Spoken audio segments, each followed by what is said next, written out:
Kain ko pa ng isang balde ng Indian Mango yan. Araw-araw.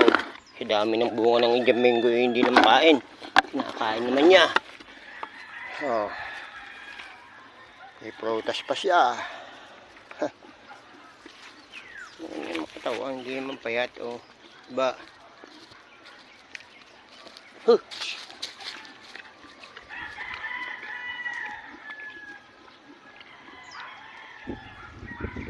Kain ng Indian Mango. Araw-araw yan, isang balde rin isang balde. Bunga ng mangga namin, hindi na makain. Nalalaglag na laang.